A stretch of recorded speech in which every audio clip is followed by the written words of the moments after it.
Welcome everybody. We are so excited for all of you joining us today. I don't know if you can tell, but I'm really excited. I have been really excited about this webinar for so long because whenever I hook up with Erika, there's always so many incredible ideas that get exchanged. And whenever I leave the webinars, I always feel like a new sense of purpose. I feel like a lot more reflective, and most importantly, a lot more mindful as well, which is what this webinar is all about. So those of you who haven't met the incredible Erika, today she's joined by the fabulous Eileen as well, and they're going to be showing us all about self-care, which is something which I don't know much about, but hopefully in this webinar I'm going to learn a lot. So this is the third in the series that we've got all about mindfulness. So the previous two were amazing. You can head to our YouTube channel and check them out. And hopefully it won't be the last as well. We've got plenty more awesome subjects to come. So just to put this into context before we jump in, at Wakelet, when we do webinars, we want to try and do things for the community. So rather than just talking about Wakelet all the time and use the platform, we don't do that. We like to try and come up with issues and ideas and subjects which you know, the whole community can relate to and understand, especially educators like yourselves. So I just want to say, I know that the beginning of the school year is on a lot of us. It's coming up very quickly, and there's a lot of stress, a lot of anxiety, especially now. A lot of teachers aren't too sure whether they're going to be doing remote learning or going to be at school or blended learning. You know, feel free in the chat to share your anxieties and your fears with others, because that tends to be very cathartic. It's a great way of you know, I don't know, I just find it very therapeutic when I can kind of just share how I'm feeling about a particular thing with a group of people that are in the same orbit as me. But that's me. I'm gonna finish rabbiting on now, and I'm gonna move to the incredible Erika and Eileen. Please give yourselves an introduction, Erika. Thank you so much for joining us. No, thank you. I feel like we might be lagging a little, so I apologize for that. But yes, my name is, what is my name? My name is Mouse. My name is Erika Sandstrom, and I'm known as Green Screen Gal. I was dubbed that a few years ago, and you can find me anywhere just by putting that in. And I like what Misbah said about, you know, talking about something that has nothing necessarily to do with education or our, well, it does, but, or what we teach. Because I'm a technology teacher. I'm a digital media teacher, a digital learning coach for grades 6 through 8, and I help out my district K through 5 as well. And but this mindfulness is a part of every single one of my classes every day, and my life. I couldn't do it without it. So and I also started a club called Mindful Superheroes Club, and it's where we have, I'm not used to someone looking at me when I do Mindful Superheroes. We cultivate compassion through creativity. So my students, you'll see some of their things behind me or in my other webinars I've done, where they create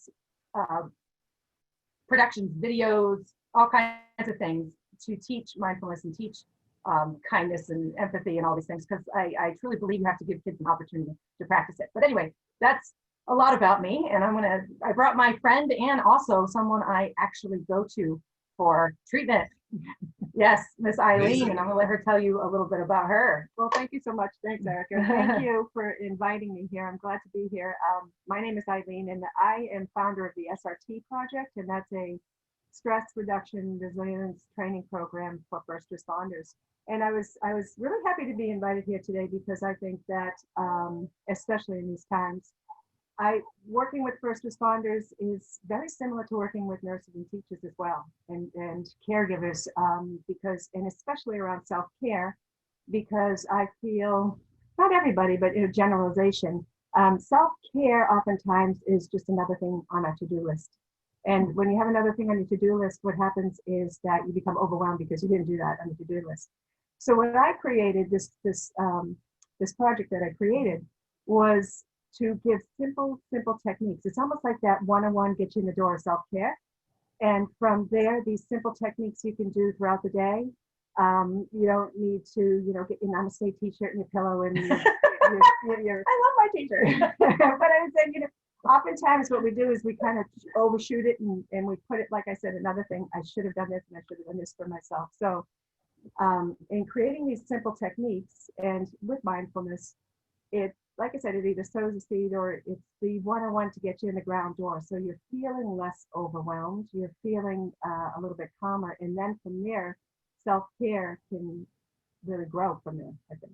Oh, she's gonna get deep with that. Let me tell you, I thought I knew what self-care was until I met this one.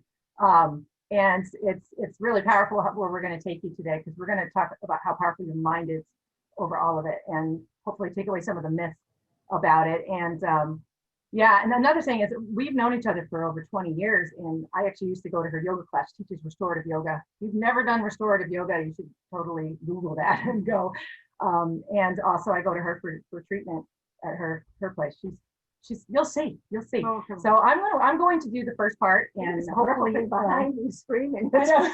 Erica, her hair. I'm laughing. I'm like, no. just before you start, is it possible if you could either move the mic a little bit closer to you or something like that, just because, or maybe I don't know, maybe in the middle if you've got a table there, because I don't know if everyone else, maybe it's just me, everyone else in the chat, I don't know, it just seems a little bit quiet.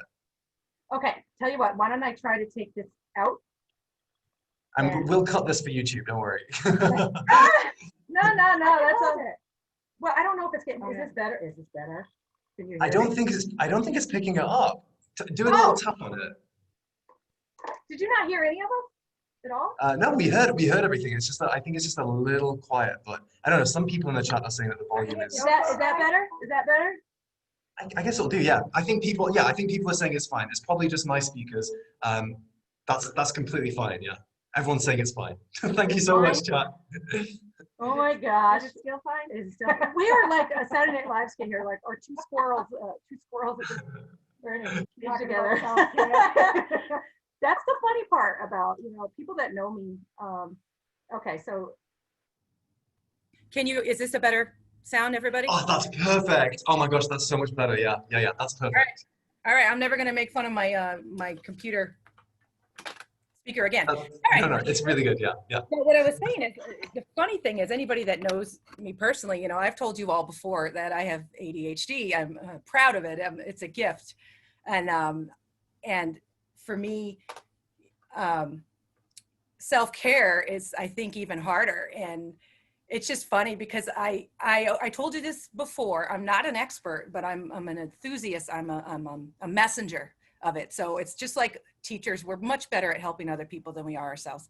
So everything I'm telling you doesn't mean that I do it myself, but it's always a nice reminder. And I hope it helps all of you as well. It will. I mean, I know for a fact, like I said, I'm really excited because I'm always excited about elements of psychology and elements of mindfulness, which I don't know about yet, which is why I'm really loving these webinars with you, Erika. And yeah, I'm just completely prepped and ready. And like I said, I'll probably jump in with like a few of my own questions, just because I'm really interested as well. But it seems like everybody in the chat is really excited to kind of hear where this is I'm trying to want us to get to it. All right, now that you can hear it. I'm afraid we're going to run over. I have too much, so I'm going to start, and then I'll skip to this lovely lady at some point. No, you can stay. You can stay. You can stay. Now, where did my screen go? Misbah, we had it all ready to go. You were my witness. Perfect. Yeah, we did. That's no problem at all. Right. Once it's ready, it's ready. And like I said, we'll always cut for YouTube anyway. Yeah, so. My slides will make me look better, I hope. All right, here we go. Y'all know. And 3, 2, 1. Where do you see my slides anywhere? Oh my God. I know. My computer. No, we're not switching computers. I can send you, hey, I'll tell you what we'll do. I'm going to send you a link, okay? I'm going to send you a link just to you on Zoom. So it'll come through. And then you know what? I can do my link too. You're right. Yeah. I'm going to send it just to you just in case. There you go. Try that link, Erika. It'll be like the big hyperlink that shows. I don't know why my slides just did that. This is, you know what it is? It's the universe gives you an opportunity to practice it. So if you're teaching patience, don't ever pray for patience. They'll give you red lights. So I'm going to try to mindfully handle this, right, and figure it out. How to stay calm. All right, I can go to the website myself. It's right there. It's right here. I just don't know why he can't see it. Oh. Okay. You know what? We did, like I said before, we did a remote learning webinar with Deb. No, with Deb, with Tish, sorry. And I'm not sure if anybody's in the chat was there with us, but a whole bunch of things went wrong technically. Oh, yeah. And I think that Tish said, look, like this is what happens when you're doing, you know, anything remote. You know, when you're working with technology, it doesn't matter how good you are at the tech. There's always going to be things which go wrong, and it's just about it's about handling it with grace, right? Rather than getting annoyed. Exactly. It's just kind of making it work, I guess. Well, I don't know what this is sharing right now besides my desktop. Does it? Yeah, so if you just, right, yeah, there we go, boom, perfect. Got it? Got it, yeah, got it. All right, so now we're really starting, folks. Sorry you had to get here 15 minutes early, but here we go. Lastly, I just think perhaps is there a way to full screen this? Okay, so I am so sorry, we practiced. Okay, here we go. Present, does that work? Yes. Perfect. Please say yes, okay. Do we high five or fist pump? There I we don't go. know. Okay, I gotta get these minions out from behind my head. All right, so we told you a little bit about both of us, and I'm not gonna go further with that, but the true connection we had was yoga. I think we both taught at the same place too. And I don't know what I do without this woman next to me. She's amazing. So there is a slideshow for you, and we're gonna give it to you afterwards because we want you to be here with us and hopefully be in the moment. And yeah.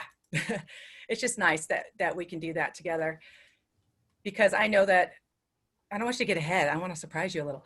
So what is self-care? We're going to talk about why it's important for educators. I'm going to share some strategies that I use to remind myself to practice it. And then we're getting to this one, who's the true expert in the room.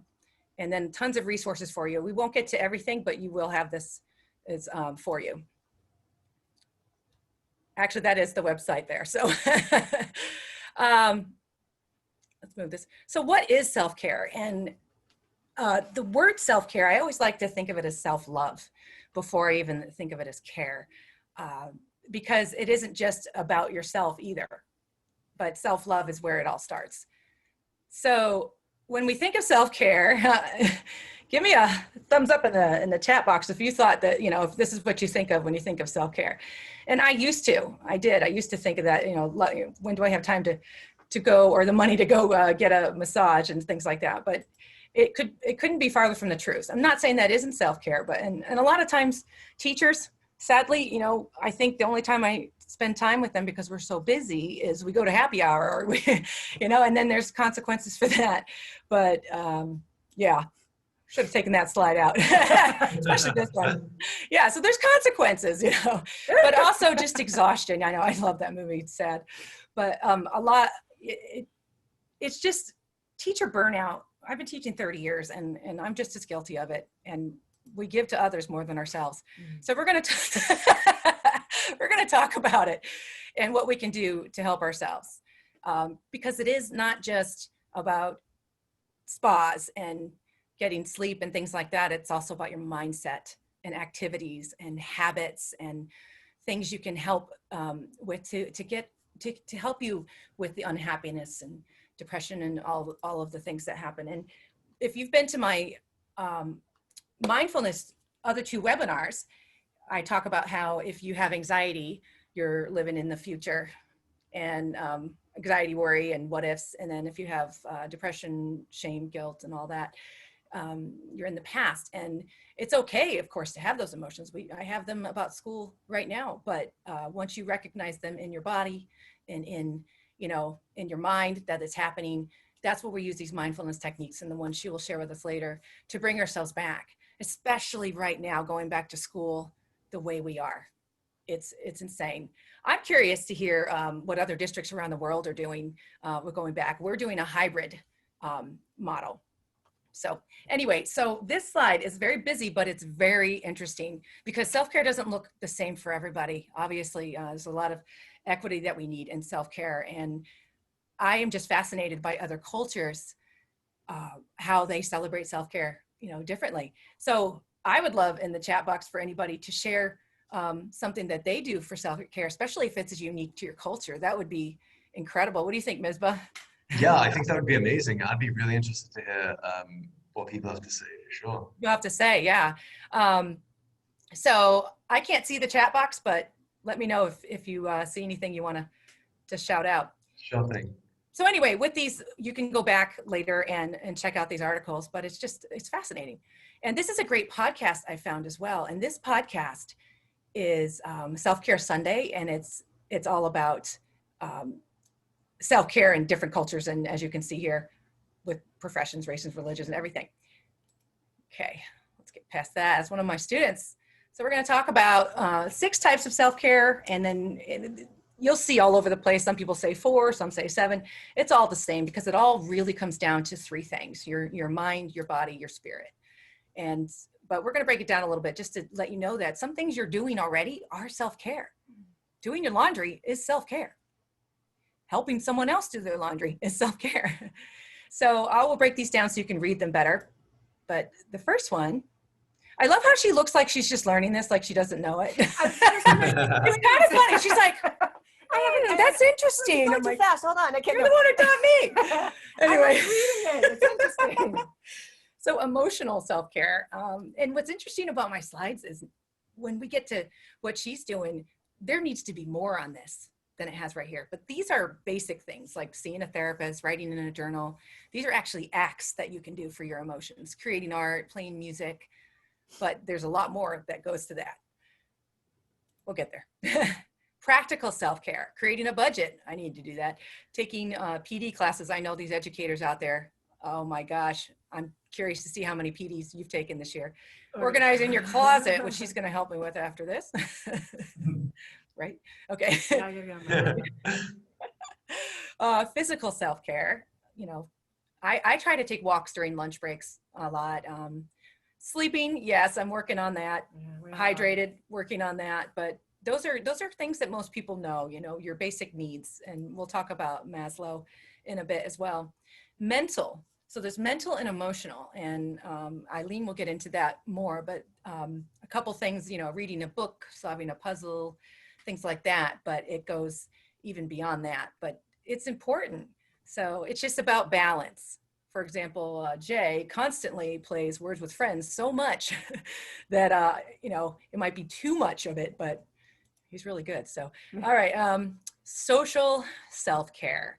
This is hard right now during a pandemic, obviously, but Zoom has been great for that. On Microsoft Teams, all the game nights and stuff we've had. I'm not going to go on a date, but I don't know why that's in there. Brunch with friends, things like that. So, oh, one more.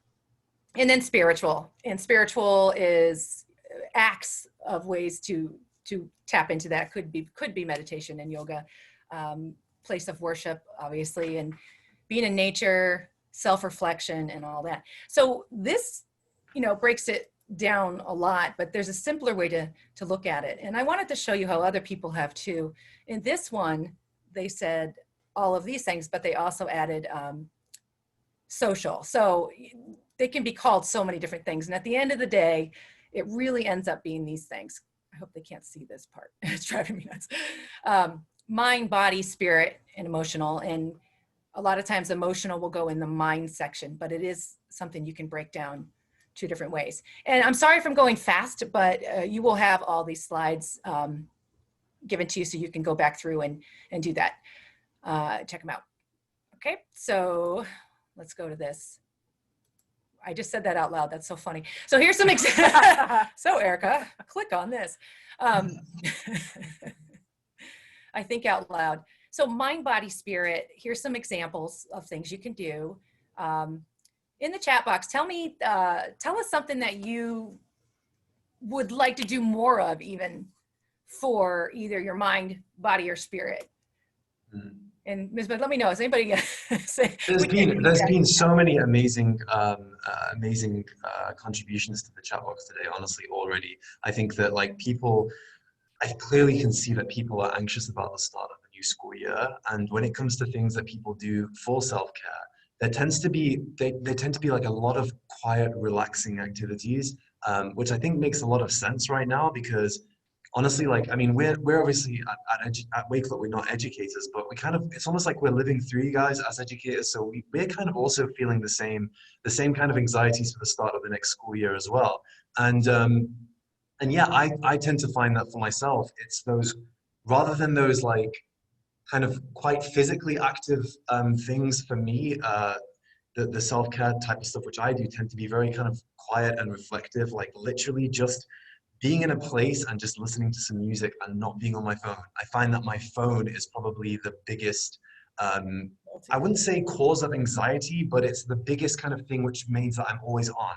If I'm like close to my phone, I'm always on. So I find that just leaving it in another room and then just kind of doing nothing and just being present with my own thoughts. A lot of people are scared of doing that, right? But when you kind of embrace it, it's actually very, very useful. And all it takes is 20 minutes, half an hour, without any mental stimulation other than the single thing that you're concentrating on.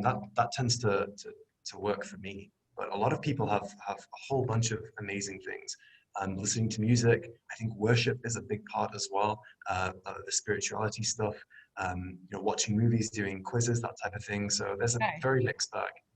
Well, that's awesome. And I hope that, other people realize that when you do take care of your home and decluttering those, that is self-care as well.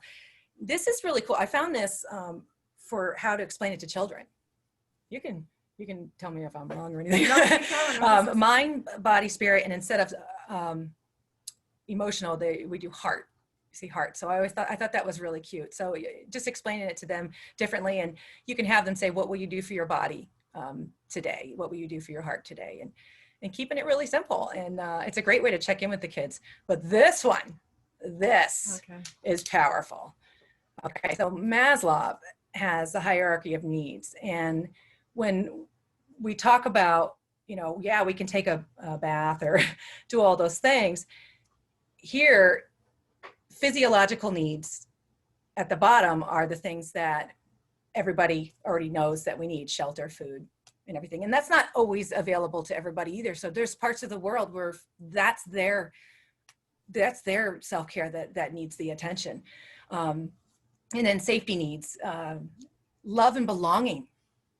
I love sharing and talking, and that's why I'm here. I have a need for that. I have a need to be on a stage. I don't know. It's just, maybe it's the Leo in me, but recognition, strength, and it's okay because some of us need it more than others. And that's what makes us who we are. So I love looking at self-care this way to figure out what the true meaning of why you need certain things more than others. Do you have anything on that? I think it goes from primal to, a little bit. So the most important would be at the bottom, right? Your basic needs, your primal needs, and then going up. But, Yes. No, that's very interesting. Come on in more. I can't see you. Oh, I did. You're getting cut up. I think so. All right. So I want to kind of go fast with the next few slides because I want to get to Eileen. She's going to teach us some techniques today on that. But there's so many different ways that it is out there and portrayed. So it's great that there's ones for kids too, that you can take them through this of what Maslow says. And I really love this one. Having, hope at the top and rest, and at the bottom, first we need support. Support is key, any type of support you can get. But yeah, it's a lot of fun. So, and why do we need it? I think I don't even need to answer that. But we're going to talk about some of the science behind it. And just like in the mindfulness webinars, I hope you all go back and watch those. I explain that a lot more, but why is it so important? And the thing that I highlighted, the two things for me that I notice that if my resilience is dropping, which can happen, or I feel resentment towards others taking my energy. I'm pointing the finger instead of owning it. I turn into a victim, and that's when I know I need self-care. When I say, oh, these kids are driving me crazy. Oh, if it wasn't for this and this and this, I would be more rested. And at the end of the day, nobody can do anything to you. Sure, things are going to things are going to get to you, but that's a sign. That's a sign. Like, take a nap. Like my mother's to this day. My mom, Sue, she's adorable. She says every time I cry or lose it, she's like, Erika, take a nap. reset. I'm 51 years old, and she says, Erica, take a nap. Well, stop the bad momentum. Yeah. That you're, yeah. Yeah, and she's Right. always right. I take a nap and I'm fine. But it's also like that flip your lid that we talk about, you know, and your brain, we can't think straight when we're there. So self-care can save you. And I'm not going to show this video now, but this is really cool. This is about energy. And we've talked about that in the last one, about gratitude and how it sends ripples of joy and love and kindness to people, but so does negative energy. You know, it affects your students. So if you're not doing well, it's going to affect them energetically and emotionally and physically and all that. And this experiment, the rice experiment, it's really powerful. It's, he takes 3 beakers of rice, and actually, can we just, maybe I'll just play it. I don't know if the sound will come through though. Can you guys hear that?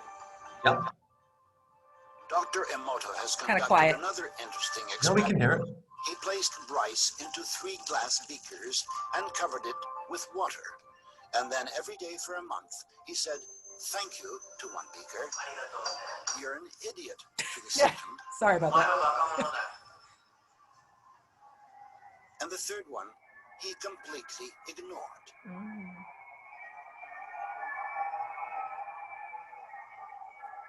Like the background music.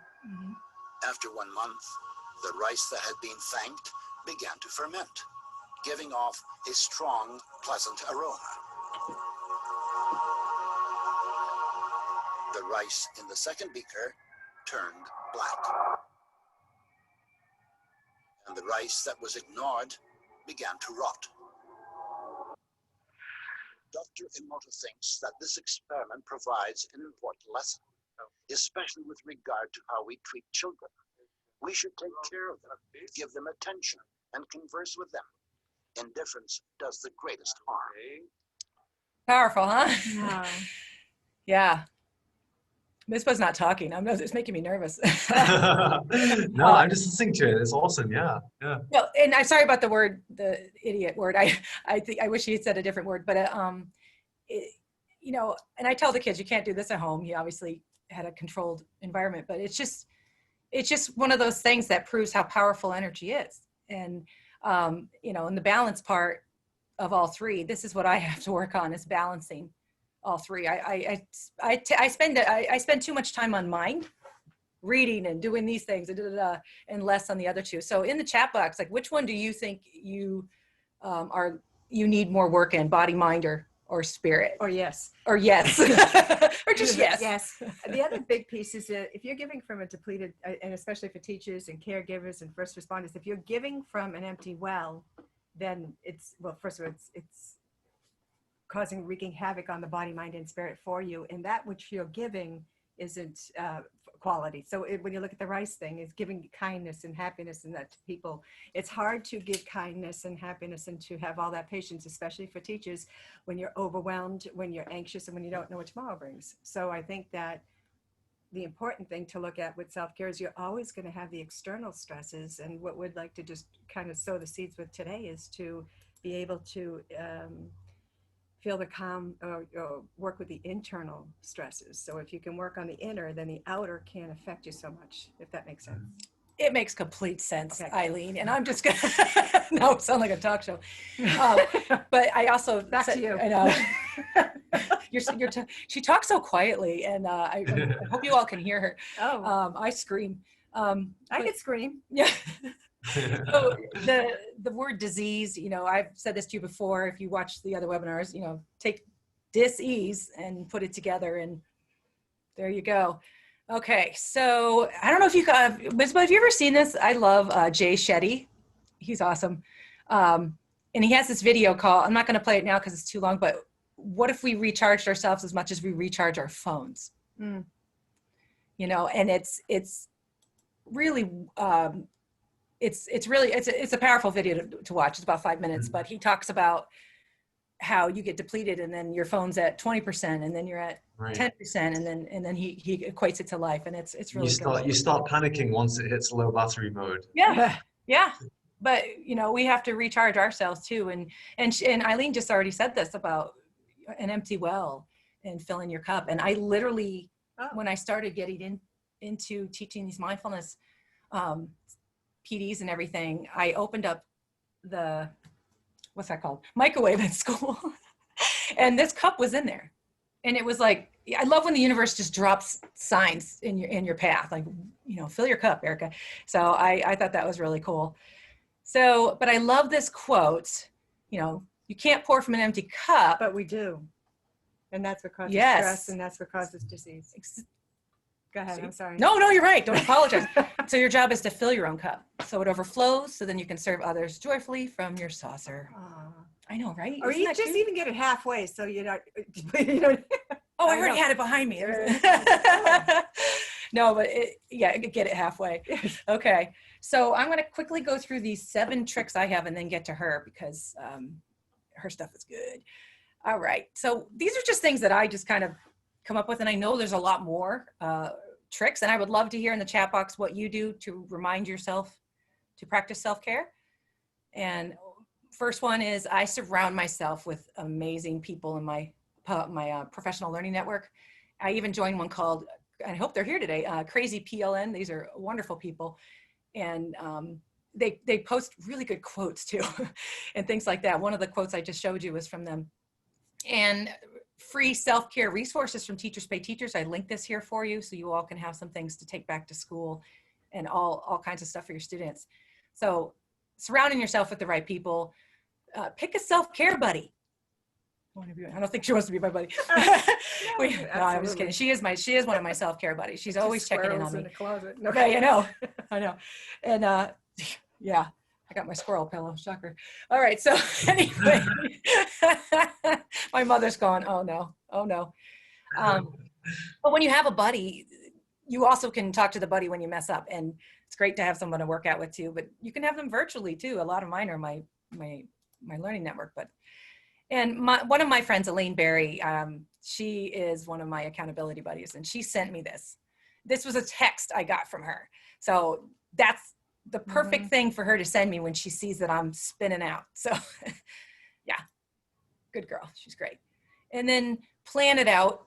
I'm working on this too, planning things out, because if you don't plan your self-care, it just goes by the wayside, and I'll get into the computer, or like Misbah was saying with his phone, and 3 hours go by and you haven't eaten or had water or anything. That was me last night. So how about you, Misbah? Do you plan out self-care? Because I'm going to... Honestly, no, I'm Yeah. really bad with it. And I think that a lot of people are. For me, I kind of find that my day will be so filled with so many different things to do that, like what Eileen was saying, by the time, it's the end of the day, the cup is, is empty, and I'm still trying to give, I'm still trying to, accomplish things, but that cup is not being filled. I've not had a chance to recharge. And I find it quite difficult. I know we've spoken about it in previous webinars as well. I did find it quite difficult to actually fall asleep and kind of relax. So it would just be this like spiritual debt that just kind of keeps piling on top of each other. It's almost like an overdraft, right? And it's like an exhaustion overdraft, I call it. And then if you don't catch up on it and actually spend time for yourself, then you just keep going more and more into the red, and it takes you a while to get back to a positive balance again. So I definitely don't plan out, but after this I will be. Actually, me too. You can be one of my accountability buddies. I'm not even joking about that, because For sure. it's so important to plan it out, and it can be 5 minutes. It can be little things. And when you see the list of all the things you can do, it's like, oh, I'll do that, But I've also think it's important to dive into, a mindfulness practice, because Eileen will go over about how your mind is probably the biggest deterrent for you with self-care. People think it's lack of time. It's this thing. It's not lack of time. And here's, look at Misbah. There's your picture. We played a gratitude game on the gratitude one, and that was my attempt of drawing Misbah live. But So go back and watch these if you haven't. Hopefully you will. And Yeah, just search. We had a few people asking before. My computer's running super slow because we've got like over 660 people on, so it is a little bit slow. But yeah, just go onto YouTube and just type in Mindfulness Wakelet, and then both episodes will come up. But I love that picture, honestly. I think it's a very, very accurate. It's an accurate depiction of me. It captures my spirit for sure. And you're not green. Yes, and I'm not green, which is always a plus. Yeah. So we gotta get him a t-shirt. There you go. And then I went on Wakelet and I found some, I have a bunch of Wakelets on like mindfulness and not a bunch, a few on yoga and everything, but I found a couple more I thought were really impressive. And there's plenty out there. Teachers already collecting things. So go to Wakelet for resources. And number 5, this one is so huge. It just came to me last night. Fall in love with your self-care. Instead of saying, oh, I have to exercise, or I shouldn't eat this and all that. And she'll tell you why you shouldn't do that. But it's so important to actually find joy in these little things instead of thinking them as something more to do. Something more to do. And no, this is good stuff. And then join self-care challenges.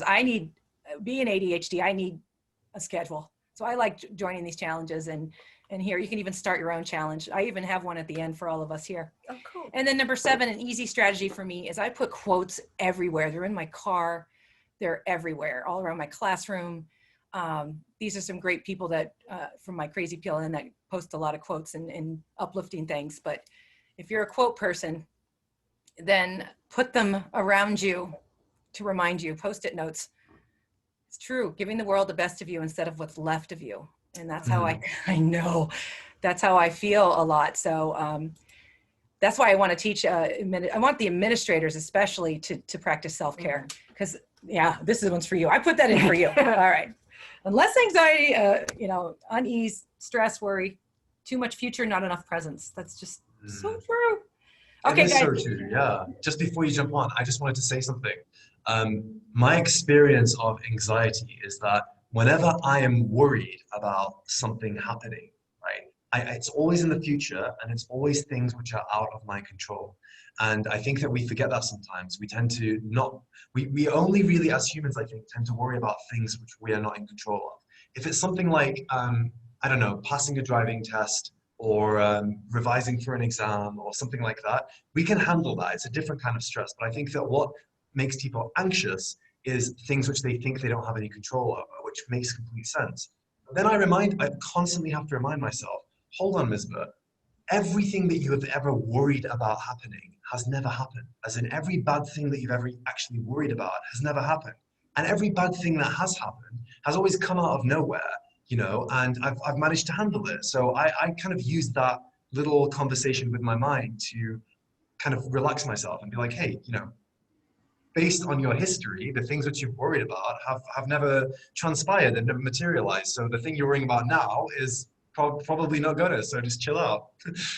Well, I'm glad you said that, because the thing I'm worried about now is I ran way over time, and it's time for Eileen now. And I pray that we don't have to have less of her because of the time. No, listen, we're not gonna cut this off. Like, if it goes over time, that's fine.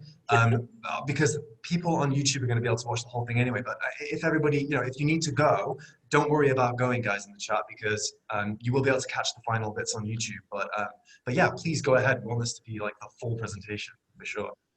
Awesome. All right. So that being said, I like what you just said about the anxiety thing. Could I just offer a quick little thing? Sure, yeah. I'd love No, it's your turn. This has helped me so much with chronic anxiety, or with anxiety, or just when you're thinking about anxiety, mostly it's a fear-based future thinking, especially now because we have so little control. We have very little control for a lot of things, I think, especially if 2020 has taught us one thing. But this is what I do is every time I'm starting to feel the anxious feeling, and your body will tell you, because maybe you start to the heart racing, or the body or the mind going too fast or something like that. If you can just begin to note what's happening, you're right out here. So what I do is, it's actually a simple step. It's kind of silly, but it makes so much sense. And over the years, it's really helped people from like children all the way to seniors. But say I'm anxious about, say we're all anxious about school starting, right? Whether you're a parent, a teacher, or otherwise. Here's, oh, what's going to happen? What's going to happen if they shut it down? What's going to happen if I get sick? What's good? So any kind of what if thinking, that future-based, fear-based thinking, that's the future. Put your hand out like that. So now you're thinking about it. What am I thinking about? I'm thinking about something in the future. So you just go just like this, boom. That's the thing. Put your hand right here and say, what's my next step? I got to fold my laundry. Okay. And then what happens if this happens? What happens if you go back out and then you go, boom, what's my next step? I'm going to make a peanut butter sandwich. You know, what's my next step? I'm going to talk to you. What's my next step? And every time you go out here, you're just, what you're doing is you're retraining. What's that? Please speak slowly. I know, she gets so excited. I'm the same way. Sorry, You're giving me 12 minutes, I think. Oh, no, you said I could go over. Okay. No, you just be you. Okay. Go.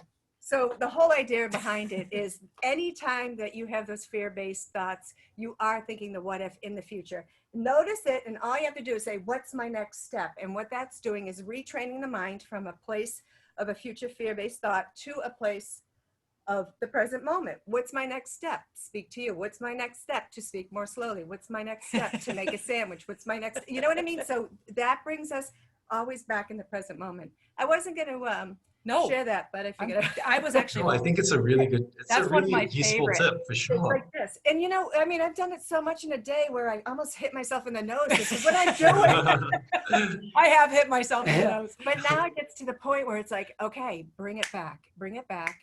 And honestly, I think it's Thomas Paine said it best. I've seen, you know, I'm an old man and I've seen so many terrible things in my life, most of which haven't happened.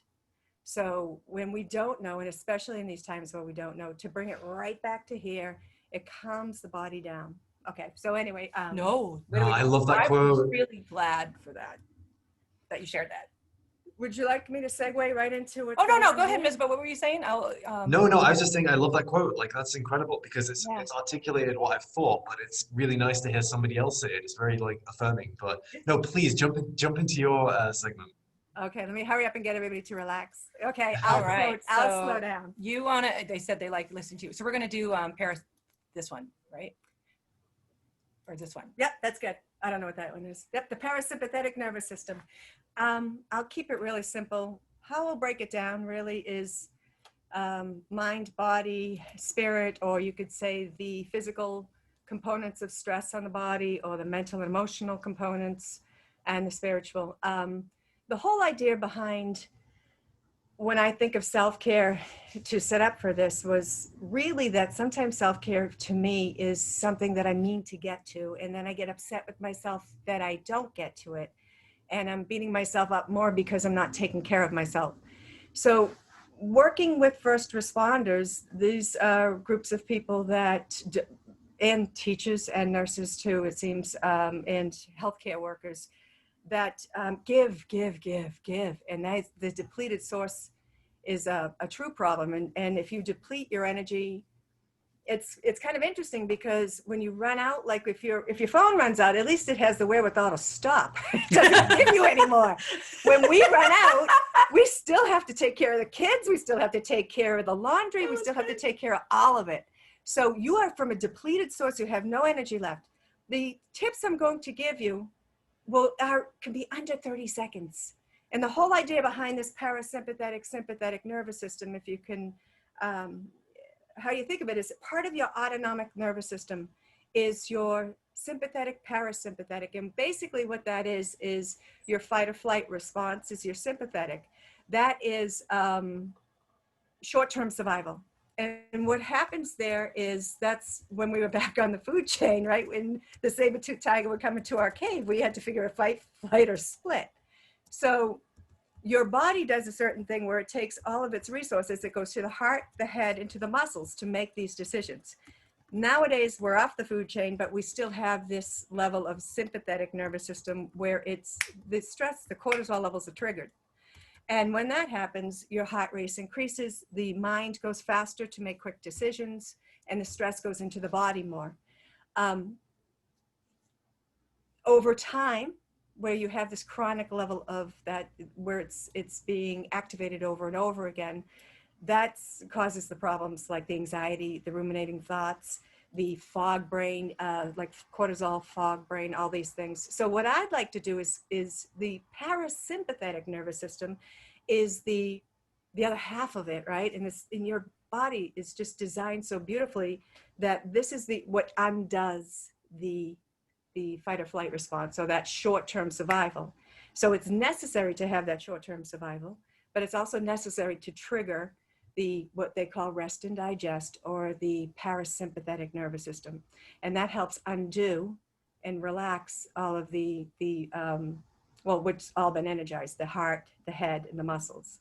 It's interesting too that when you are constantly on this sympathetic nervous system, and you activate that several times a day, the other parts of your body that are not essential for short-term survival, so your immune system, your digestive system, your reproductive system, those don't get the same amount of energy because you need it to survive, head, heart, and muscles, right? So to be able to, if you're still kind of going on a chronic sympathetic nervous system, then these things start to have a problem. IBS, insomnia, high blood pressure, inflammation, all of these things can be associated to the cortisol levels and the stress hormones in your body. That said, I'm going to just show you one technique that helps to trigger your parasympathetic nervous system. In fact, because I talk so fast. No, you're fine. You're fine. Because I work with such a lot of type A personalities, like hurry up and help me, that kind of thing. I've weaved in these 3 simple techniques that take under like 2 minutes. So pick one that works for you. And as we do them, I'll just describe them. So ready? You don't have to do anything, but just don't do this if you're driving. What I want you to do is just look down and find a place you can look, about 2 or 3 feet. Look at the floor, maybe where the floor meets the wall, and just find one point of focus. Now, as you find that one point of focus, let the eyes relax a little bit. Good. There's nothing else you have to do. Stare at that one spot. You'll notice that sometimes if you stare at a candle or a campfire or fireplace, you'll see the same thing, right? So if you stare at one spot for about 30 to 45 seconds, the optic nerve, that's the nerve that is sending the messages, the visual data messages to the brain, is giving information to the brain that there's not lots of new visual data. And the brain gives a message to the body, especially if you're stressed and tense, that it can stand down a little bit. So you may have already noticed maybe the shoulders start to relax away from the ears. Now, as this is happening, go ahead and make a space between the tongue and the roof of your mouth. Now, you can do this by taking the tip of the tongue and place it right behind those top 2 front teeth at the ridge, right on the roof of the mouth. Now, especially for jaw clenchers or grinders, this is a really important one. But allow the jaw to relax. It's called the jaw drop. Now, as you stare at that one spot, you may have already noticed that the peripheral vision begins to darken or to blur out. That's perfectly natural. And you can close the eyes if it feels better, as you just make the space between the tongue and the roof of your mouth. Soften the jaw. And the third technique, super simple. Notice that you're breathing. Just notice it. And when I said that, do you feel the cool sensation that comes in through the nostrils? Or maybe for you, you feel the rise and fall of the chest and belly? Where do you notice the breath? Do you hear the sound the breath makes? On the inhale? On the exhale? It doesn't matter how you notice the breath, just focusing on the breath with something really cool begins to happen. And you don't have to do anything else but notice. The short breath begins to get a little bit longer. That raspy breath, that gets a little silkier. And the shallow breath goes just a little bit deeper. 3 simple techniques, under 2 minutes. Take a deep breath here. Smile and open your eyes and tell me what you thought. Wow. You can use 1, 2, or 3, or you can use the 3 together. You can do this when you're dealing with difficult people, children, kids. Well, my teenage son. But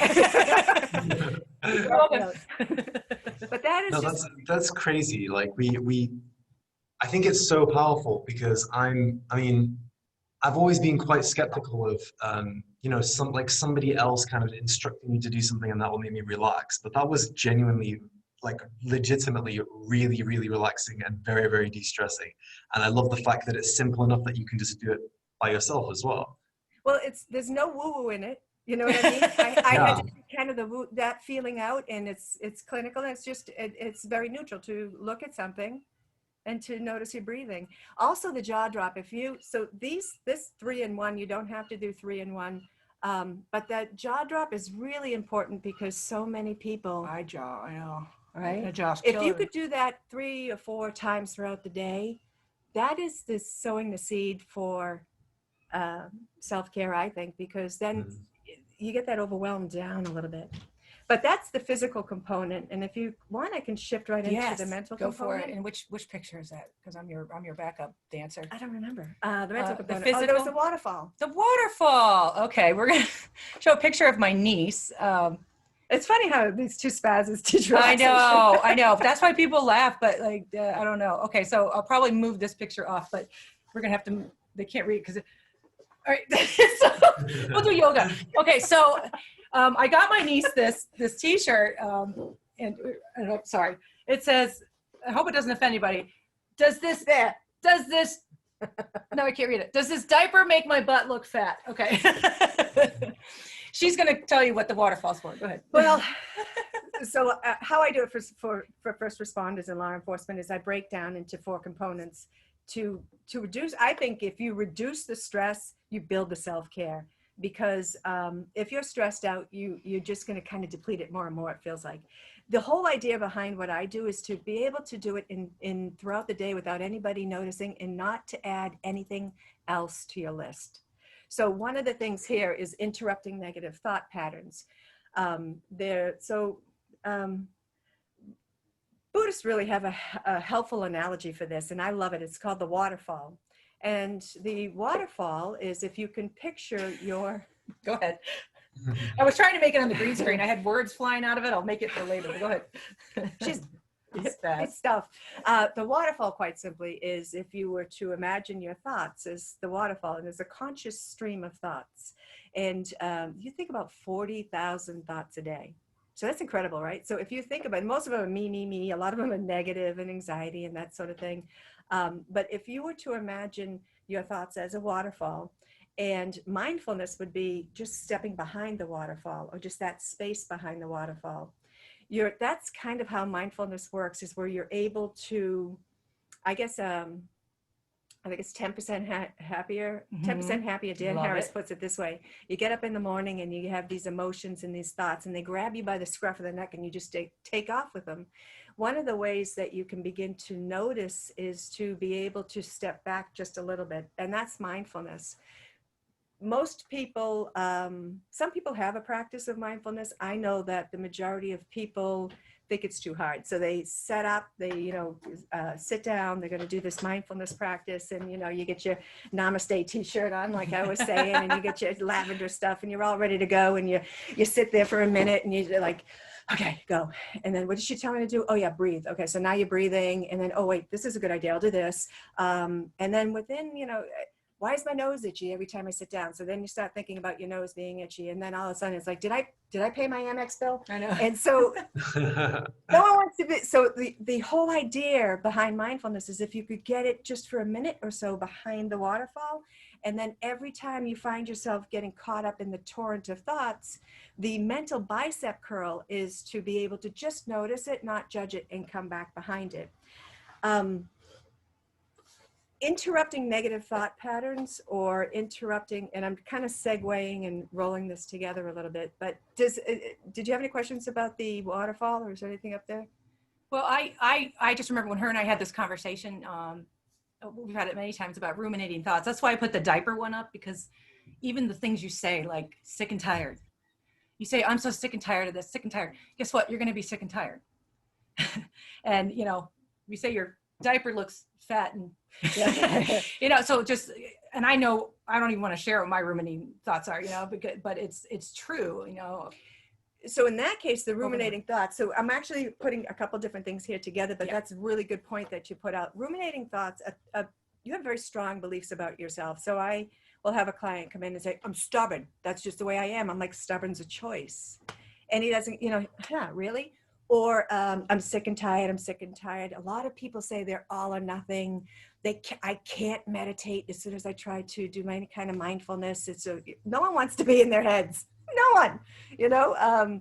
But so these ruminating thoughts we have create more negativity, right? So you build up on them. Who is saying that throughout the day? You go depleted. I think you were speaking about that earlier. How to interrupt these negative thoughts? First of all, you have to notice that you're having them. I work with a lot of people that have sugar addictions, have alcohol addictions, people that want to lose weight. And what I've noticed, what I've come to realize is that we're all so different, but we kind of suffer the same. And when it comes to all of the things that you have a problem about, whether it's losing weight or drinking too much or whatever the case may be, you're focusing on it a lot. So those are the negative feelings. And I would tell you how to interrupt a negative to quite simply, is when you notice the negative thought, I'm sick and tired, I'm so stressed out, I can never sleep. Oh, the best one, I can't sleep. That's a tricky one, right? So when you notice a negative thought, all you need to do is notice it, and that separates just a little bit from you. From there, if you have like a coach, oftentimes you hear go from negative to positive, and it's like, well, I'm feeling anxious, overwhelmed, and fat. How am I going to go to, you know, unicorns, rainbows, and it's You don't too need far to. apart. So No, just like when we talked about the spiral, Mizba, when I said you can't, Abraham Hicks says you can't just go from here to joy, you have to kind of go up the realm. Yeah, it's a So person. how I've deemed it, and what works for me is, instead of going from negative to positive, go from negative to neutral.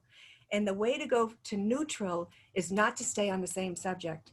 So if you're upset about a breakup, if you're upset about a job, if you're upset about school, whatever you're upset about, that's the ruminating thought. Interrupting the thought pattern is to go general with has something that has nothing to do with it, like the color you're going to paint your bathroom, like what you're going to cook for dinner, like something that has nothing to do with that bigger picture. And then what it happens is that it doesn't take very long to get distracted from it, and then it goes neutral, and then it doesn't create the momentum for more anxiety and more stress. Could I do another technique that helps with this? I was going to say. He's like, yes. You can do them all. Absolutely. I'm like, I know, hurry up and relax. Why do I feel stressed out? Okay. Well, no, I know. That's why he Thank you. So find it. basically, like I said, it's the external stresses we're always going to have, and 2020 really proved that to us. And we have very little control over a lot of stuff, but we do have control of what goes on inside. One of the ways to trigger that parasympathetic nervous system, I'm going to go on that. I do teach this to first responders, and SEAL team uses this. Basically, it's called combat tactical breathing. I thought it'd be perfect for teachers. Yeah, combat. So combat tactical. We do feel like we're in combat. Yeah, right? And it's behind me. And basically what it is box breath. Just like that. That's so perfect. Go ahead. Okay. So what happens is when you create this breath, and you could do this for 30 seconds, you could do this for a minute. When you create this breath, it causes more oxygen to the brain. When it causes more oxygen to the brain and to the heart, into the blood cells, everything, then the heart doesn't have to pump and try to move some blood around so much. All of that, the oxygen allows the body to calm down and get into that parasympathetic nervous system. Now I'll show you this. Ready? So it's the box breath is we're going to count 4 up for your inhale, then pause for 4, then exhale for 4, then down for 4. I could do it the other way. So we go up, 4, pause on the top of the inhale for 4, exhale down, and then on the bottom. That's okay. So, but what I do, you'll notice if it doesn't jive with you, if the top of the breath is holding too long, or if the bottom.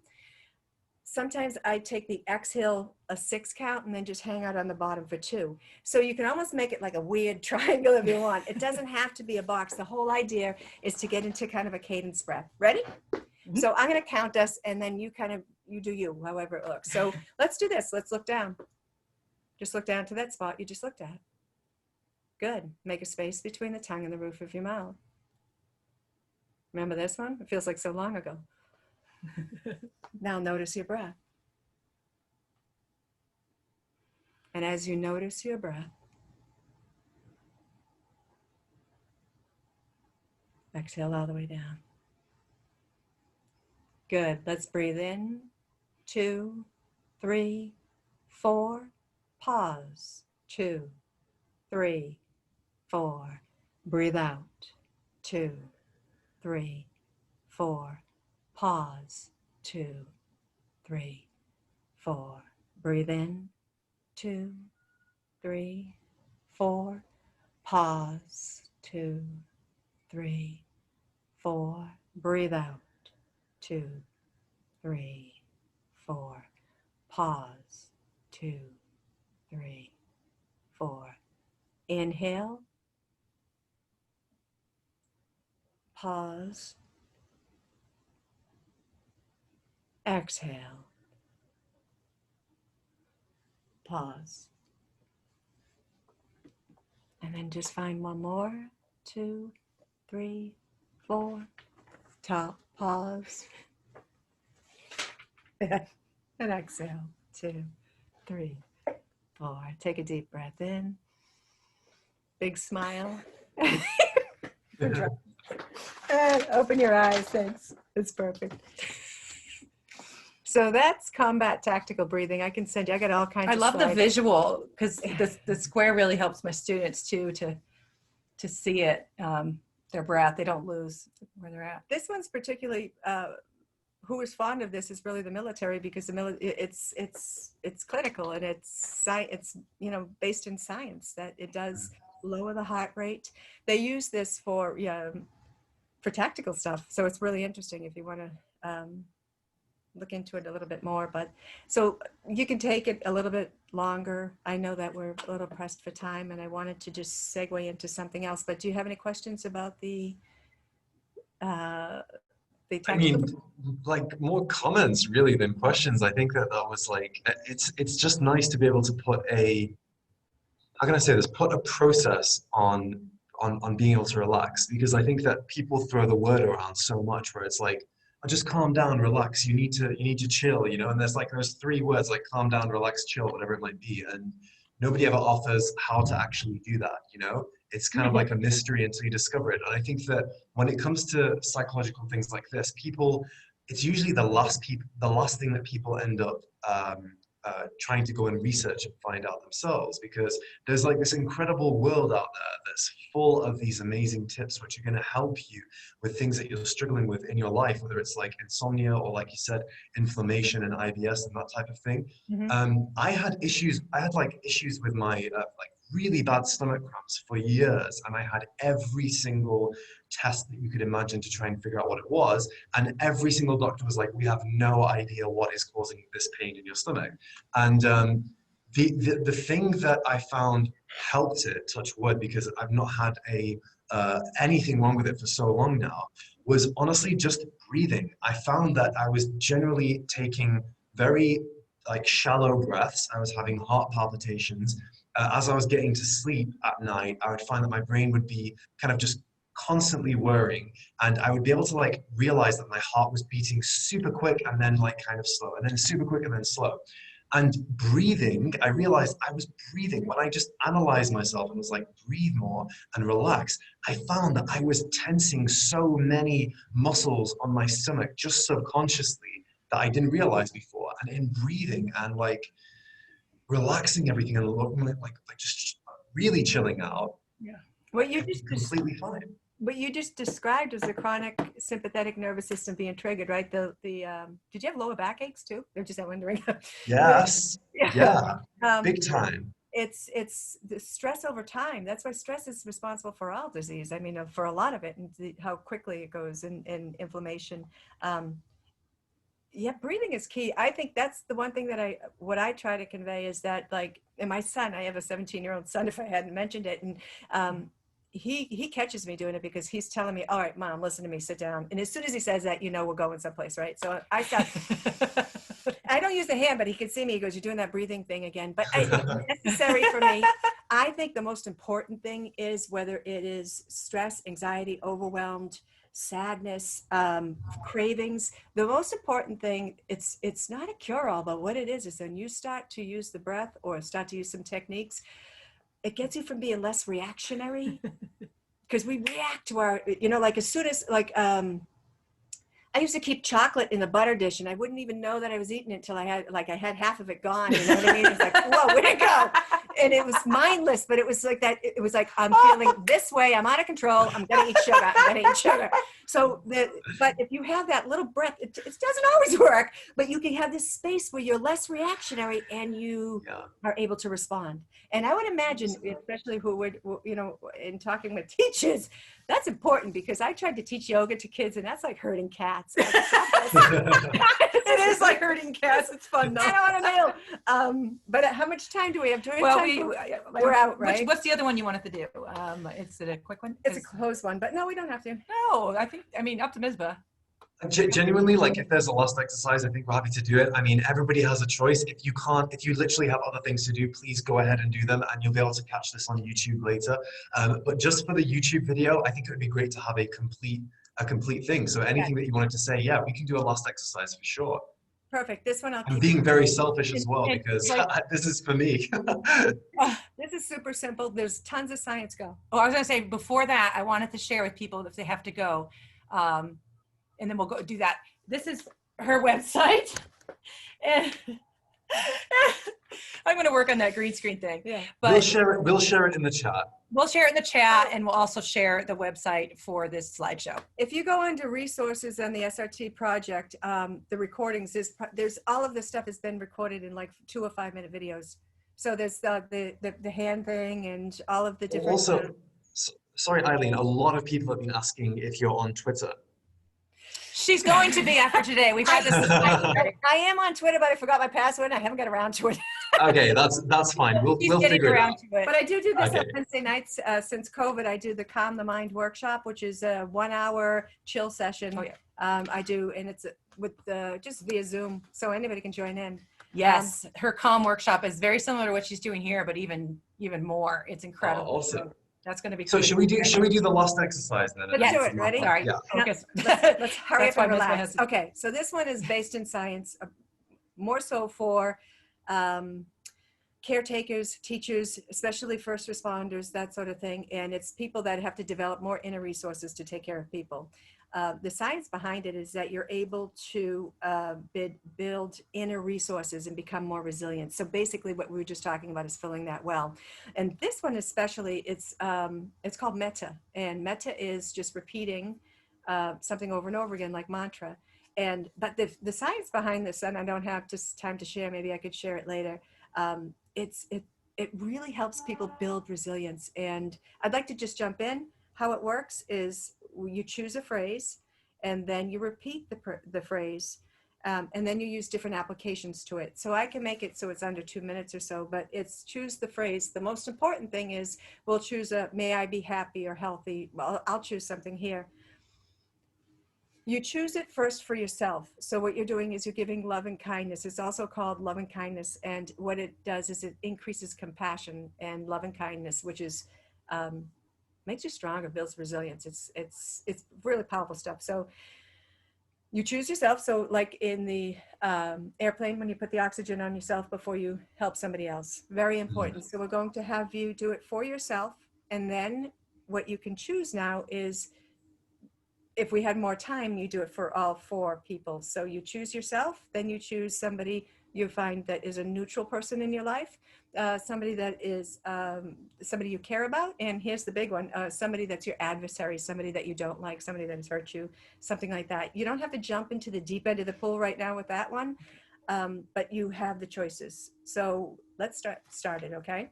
I will choose the kind of a basic application for this, and if it resonates with you, just go with it. So let's just simply look down. And as you look down, you notice how I keep repeating this so you get to know these by the end of the session, right? You'll know all of them. You look down and you stare at one spot. Make a space between the tongue and the roof of your mouth. Take a deep breath in. At any time, you can close the eyes, or you can keep them open. It doesn't matter. May I be safe and happy. And you could just repeat to yourself the statement. May I be safe and happy, free from inner and outer harm, and live with ease. May I be safe and happy, free from inner and outer harm, and live with ease. May I be safe and happy, free from inner and outer harm, and live with ease. You really don't even have to get behind, just get behind the words. It doesn't have to feel any way. May I be safe and happy, free from inner and outer harm, and live with ease. Take a deep breath in. Find somebody in your mind, somebody that comes to mind, a friend, somebody neutral, somebody you love, an adversary, and we'll repeat the same thing. This is all about developing compassion. Compassion isn't something you're born with, it's a skill, right? May I, or may you be safe and happy, free from inner and outer harm, and live with ease. So maybe there's a feeling in this practice, maybe not, it doesn't matter. May you be safe and happy, free from inner and outer harm, and live with ease. So compassion is a skill that you train for. May you be safe and happy, free from inner and outer harm, and live with ease. Take a deep breath here. And smile and open the eyes. Okay. So that was just a mini version of metta, or what the loving kindness or compassion meditation. Amazing. I think that's a really good way of practicing self-care, but also at the same time not forgetting the other people in your life as well. Yes, yes. And sorry we had to rush through all this. There's so much more we could do, obviously. We could always have another one. I think that this is definitely worthy of a follow-up webinar. And like, I just want to say like a huge thank you. Like, we've gone over by 20 minutes and most people are still here. We've still got You're still here? There's still over 500 people watching. Yeah, so that's pretty good. So thank you everybody for kind of waiting through to the end. Honestly, that was amazing, incredible. Eileen, thank you so much for taking the time out and joining us today. Erika, the same to you as well. We really appreciate it. And I think that you've probably really changed the perception and the way that people kind of look at things in their daily lives, and given people a chance to just stop for a moment and reflect and not necessarily think about the things that they're being anxious about, and also giving people the confidence that those things which are making them anxious, they can handle. And I also love what you said, Eileen, about, you know, we can't control what's going on around us, but we can definitely control how we react to those things and how we feel about them. So I love that. And I think that that's probably my takeaway, along with all the other exercises as well. Do you guys have any like kind of final thoughts before we leave? Just tell them where they can find you. And Yes, that's the biggest thing. We've got so many requests from people saying, where do we find you? What's your Twitter? How do we get in touch? All that type of thing. I don't know what my Twitter is. I'm on Facebook under my name, Eileen McKone, or SRT Project. Instagram is Through Eileen's Eyes. And my Twitter, I really should have known, but I really don't go on. And like I said, It's fine. I'll get her there. No, but I have it all in the slideshow. I have links to her Instagram.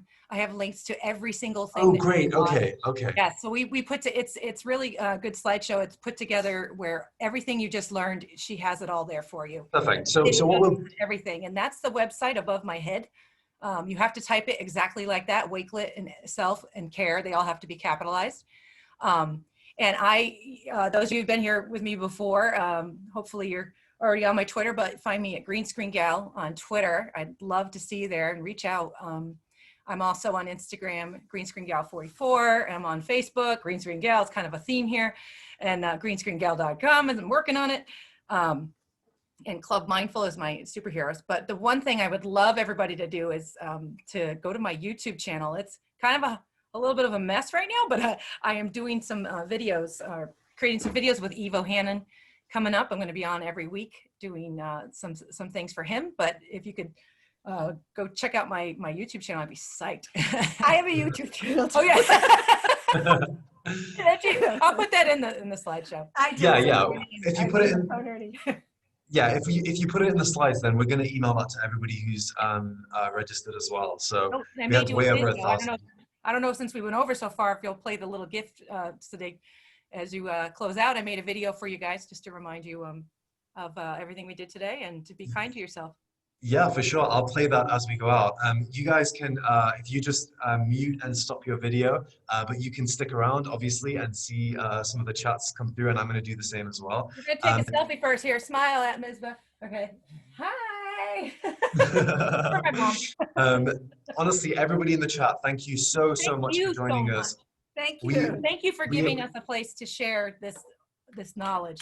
Exactly. We appreciate it so Love it. much, and we will be sharing all of the resources which were shared today in the email that we send you, along with your certificates of attendance. Please feel free to share all of your feedback about this particular webinar with us on Twitter, just at Wakelet and at Green Screen Gal. And yeah, we'd love to see all of your feedback, and we really appreciate you taking the time out of your day to join us today. You could be anywhere. Thank you, everybody. Yeah, you could be doing anything and being anywhere right now, but you decided to spend the morning, the evening, the afternoon with us. Apologies to everybody in Malaysia. It's probably like past 1 now, but we hope that you'll sleep very well after this. And yeah, thank you all so much. I'm going to be playing a video, so I'll stop my screen and play the video with a bit of information on at the end as well. So thank you all so much. We really, really appreciate it. Thank you. Bye-bye. Thank you, everybody. Take care. My computer's so slow. It's going to take ages to mute. Honestly, I mean, maybe you'd be able to share the video. Maybe. I'm not sure, because I think my computer may explode if I try sharing it. Oh my gosh, that's funny. Oh, I hope so. Let me see if I can. Okay, I'm going to try it. You know what? Whatever. I'm going to try it. I've got it prepared. So I'm going to cut Oh, you have it? Yeah, I'm going to cut my mic and my screen. You guys can do the same. So just click mute and click the little video icon. And yeah, we love you so much. Thank you all so much. Thank you, Erika. Thank you, Eileen, for joining us. Thank you, appreciate Ms. it. Bye-bye. Thank you. Bye-bye. Bye.